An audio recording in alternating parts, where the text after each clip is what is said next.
Peace FM 104.3. Who to meet Taki?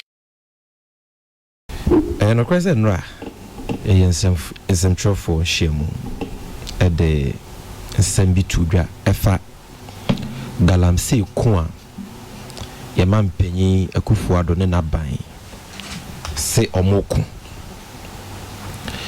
na many on the question say Omampenyi na nado danko Akufuado wedi Ghana fu hamo wedi imabunu hamo ye ma meni ye papa nom nsamchofo na nanom atena kuya ene ye mofra ni nchirime nyina wedi hamo as far as the promise to fight illegal mining are concerned. Enkankani illegal mining na China for ni abrofo ahodo ye no ye my Ghana e de say yensuo yensase yakwaye ene de keka ho 2017 and central fu bi ka omo ho bom se omo beboa akwatia illegal mining na essay environment semne ba ye ne nyina ye de anotu mu because illegal mining na sati ye nyenne mampenyi ko fo abreso na wo ho oye de obetumi bia Professor Mills be ye de obetumi bia President Mahama ye de obetumi bia but still the problem is with us enti ye nyansem twofo a omo ye se omo so beboa no ye nyina ye de eno manmu ni nyina tai sa de nachi ye mampenyi Akufuado obo nto a wo ye campaign no wankase oba obeku atia Galamsey okan the opposite so obeka ye okoboase ko she Galamsey fu e wo hobo se Jo Mahama mpem asem nti na wasem mo Galamsey adwuma odi asoja fo abepam mo afiri mo size na me be she mo bobi se mo to abama me 2012 na me bank ameboa mo amamo adwuma akoso no obeka ase meboa mo hu se mo to abama no odi asoja fo abe stop mo na mo adwuma se yes. If you want the story, I can read it to you. Yokobo say 2016 campaign. It was published by my John Online Daily Graphic. He promised them say Obeba ababe support to Omejuma as Galamsey yes. Na John Dramani Mahama. Obe shemukena na John Dramani Mahama na dada omo. In fact, ne Minister of Fano Lands and Natural Resources Honorable Peter me ukoye vetting poa central machebidwa for to na no. Omubisa no. He didn't talk about banning illegal mining ne de account they are no kind say oh the boss almost share ne say omo ba be kura de no asa kiremu o ma ye regularization but you see true baby ne nyina ye hu say de ade ekui ya hwe yi a e be do baby Ghana nsuo kura ye nya bi nia no Ghana Water Company Limited I just omo kan nsuo bre ne nya bi no ya kwa ye nyina be say and nsuo no mercury chemicals na ye de say no say ye ma me mo konomo a no mo krompo etimi affecting kodam mo yare bibiri and so because of that na we say you stop illegal money enkankan ne abrofo a omo de bibi wo mo nsam ti omo ba omo timi tuton fidie de kosi yensuom ye ne kese pa 2017 ena ye mampenye Akufuado ka kire yense sa asem no wasom na obeboa ama ya tu sade na se tie nyina ka hallelujah eye yende emra ni be ye adwuma oba betoa de President Kufuor President Mahama President Mills ye no so na empo ono perform better nti ye nyina ye moa no so for the first time you can see civil society everybody chiefs all supporting this cause after 2 years 3 months in NDC enye ma akoso nyina ye nim nyina what say ya press conference and na ya press release bi abo mampenyi achi in relation to Galamsey no ye nyina we wanted to give the man the benefit of the doubt and our support and the space to do the ono catcher is obey no the two side we ase e do baby cry there mampenyi kan de say me tu ase na say madwuma kra be bomi a emmome se Galamsey fo beto abetia me a omo ntuntia me memfa wo metu ase enchirimenti ara wasesana no adamfo bi ne kan asem so mampenye Akufuado o ka sema o kan de ma ne ye frem te sa hwede Maybe we actually na ye nwonwono to say quinine. What na no fa ka e na wa ye B. And na wa me hu say onye no kwafo onwe Ghana ho. Adai. Onwe yensuo onwe because masa na galamsey ne te say de o kan na fe kura na akosoro. So obi tran kan man kasa akosoro me say o say akosoro but I am telling you man kasa fe kura na akosoro. So obi tran kan in any studio no catch us say galamsey akofo because of a certain fighter o nim de work. Me say ekosoro man kasa de atwam ho o say ekosoro. I am saying say akosoro. Okay. And upa bi so bi a me say ensua na eni ti say yellow because of galamsey masa ne ko hwe bia adane brown ti say chocolate I change from yellow to brown. I'm telling you. And na Ghana for na galamsey no crack me e be ye me yawo ba ka enye me ya bebiri e be ye me ya because nsuo na say kwaye na say ba enye me ya bebiri because omo ye ya de hye. But Aban Wedie was specializing in promoting galamsey by foreigners and can kind of China for. And you see, so we have evidence about any susun. And me pese, I know there was a former for the main issue, but me bobo kakra so. Now one outie ye ne hu inyina so a ye wontia ye kasa o mampanyi Akufo-Addo. We di hwamo wa failing as far as the much touted fight against galamsey is concerned. Nana, so we graphic online someone honorable member of parliament for the honorable Nilante Van Der Poel kan wasem no graphic online e publishing no on 10th September 2018 story ne bi na ma print wa he producer da Roma. The TFSM here, ministry to name and sack MMDC is engaged in galamsey. The first sentence say some metropolitan, municipal and district chief executives are said to be engaging in illegal mining, popularly referred to as galamsey. The Minister of Local Government and Rural Development, Hejia Elima Mahama, who disclosed this, said the government will soon name and sack all such MMDCs. She added that the involvement of the MMDCs in illegal mining was thwarting the government's efforts to fight the menace. Kind story na masa evidence about menace you win now can once. NDC near Kasa. This story is dated September 10, 2018. Afie Premier. We Nanado ni MPP Minister for Local Government Honorable Hejia Elima.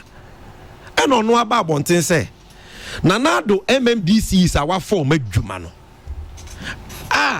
Omuna ye head of DISEC and MISEC. Eyo medjuma so mo boy and sa say yakwaye ho ban. Almost topo sa illegal mining. Omo rada na akosha abrofo echi no mo ye galamsey. Na aban wo evidence aban edi omu din beto abonten agu omu animu ase. Na aban yi omu adi na aban wi a omatwe omaso. Nana omampanyi Akufo-Addo ono na se o tu galamsey ase. Ono na se o de na djuma to on the line. So text message text ni bi kasa. Me patro asemwe akosi sen. Maybe Ansanjoni obi a mechiano the program no need ye me de pa ekosi sen asemwe akosi sen nana Hejia Elima is still at post. MMDC is ben na no come ho asem. Evidence ben na no wo. Identity till date onya nemu omo onya nhemu omo. Why has no one been sacked or why is nobody standing prosecution? Yaden yemfo bi anko court ayedi na asem. Mumedi yeso na momwa ye na Ghana ntumpon a eno ni the MMDC isi eni eno mampanyi Akufo-Addo ayi nani ato nchen asem we onka anwasem asa onte ho mache emfa ne ho. And yet people want us to believe say aban we are committed to this fight. Say omampanyi ye serious no ye no kwafo pa ka either MMDC is no bema local government minister disclose omudin na watwe o maso ana maame no mu no be yinadi but emfa ne ho a The air course no ebia ye ne dentin we ye ni ato nchen and people are still doing it. ABM on 24th May 2017. Story way a graphic online other portals here, but I'm always quoting graphic because I know na MPP for are buying or believe in. Story Netifia send me soldiers protecting Galamsey sites. Honorable Amiwu. So for no share lands and natural resources so no na equate Galamsey ni say Ghana srafo bo Galamsey for ho ban. And I tell you said these Galamseyers are foreigners. Same way by yante won no further and better particulars. Ntwi obi aso. Kwansima and an Eastern Regional Minister, Honorable Eric Darfur. So beka bi to so say ayampa wo meme region Eastern region. Nana wutie me pa. O say ho so enya soja fo kwa o, but Operation Vanguard fo a nana do teye de ye sika titiri dia bo mo ho ka. Ama mo akade ne akode so mo kuntu Galamsey ase no. Omo mom na ebo Galamsey fo ho ban sikanti. This was the Eastern Regional Minister. My Joe Online published a story on 14th December 2017 titled Illegal Miners Are Bribing Operation Vanguard Team Minister. Graphic published the same story. Masa, akusi say. He for na yes adie no. Why ne atwe na so? Why ne de na famra kwan so? Na no ayenhwe so anansa na ho ama foforo. Ama obi biara hu say o mampanyi akufo ado se a oyo. The awaka no nya na no fafa kwa efri na kumam. Nothing has happened. Na ya pa nana. Ene de nansia ye bae. Wa downfo. Lawyer or say Kwadwo Afriye. La Kwadwo Owusu Afriye. Kwadwo Owusu Afriye. Me offer. AKA Sir John interview. But me offer. Ono ankasa so encheye. Oni Ashanti Regional Chairman wuntumi ana honorable ko masemia. Ahemfu bi wa amansie mpatamu wo ba bonten be ka say amansie in Ashanti region say na wo pe Galamsey mu camping sir Captain Ban no Sir John and wuntumi na bo mo ahemfu. He said it on radio in Ashanti region. Emomo ni omu di wachinya. Then in March 2019 ya Sir John ye interview. Ya bisa na say Galamsey na kosi say wona wo hwe ya kwaye so CEO of Forestry Commission. Sir John say ono kra de na bamabu. Tienio na impanyinfo bi wo na nado aban we mu a Galamsey ntokwa no omo say bibia na ye che China fo na ye che abrofo na san panyinfo na san wurawura mu am ye jai China fo no asan so de omakọ kwaye ni mu biem so omo kwaye Galamsey say ye kwaye. This is not Sam Ejimfi. Former General Secretary of the NPP talking. I say Chief Executive Officer of the Forestry Commission is apprehensive. Government effort to raid forest reserve of illegal miners could be crippled by some powerful persons.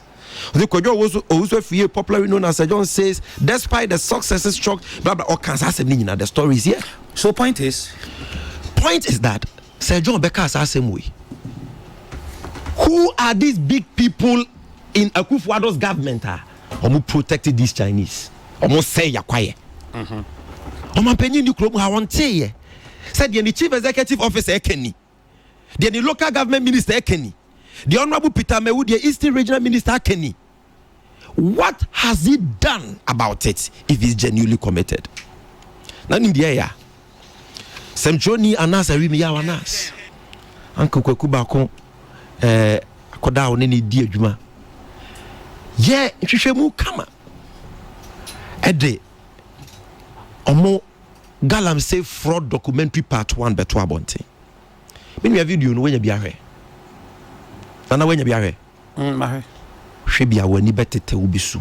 E da me hwe ye masa me re ho ma me my Ghana. Hey! Se impanyinfo ananado MPP fo ananado afọ mo adwuma oni omo na ye adwuma wo ne office o. We nya abonte so for Charles Bisu no oni nanado na ye na adwuma e wo ne office. Presidential staffer. Na do wasan so afa no as treasurer for penny for committee ya tese omun kuntia Galamsey. Ye ne etua ne ka as presidential staffer. Ye ne bona kohoma. Ye ne ye bibia ma no. Nana ya channel on video Philly Gadochi se oje sika bribe kese na ono na ekire China for the galamsey for kwan na okire omo so omo nkoye wi na ono asan so omo national security for se me de bom ho ban na obi antimi amamo site evidence no o man panyin sa aka bi we video na abrantia no the main connection man e fe no and Owusu wuntu mi personal assistant no ono na ye ofe oye bibia ma wuntu mi ya chi obu nyina.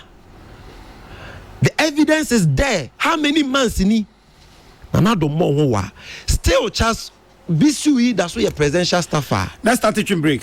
Oh, me I'm sure. Start teaching break, Simon. Sure, the press conference 7 doors with my 5 minutes be na me 2 minutes to wrap up, Mr.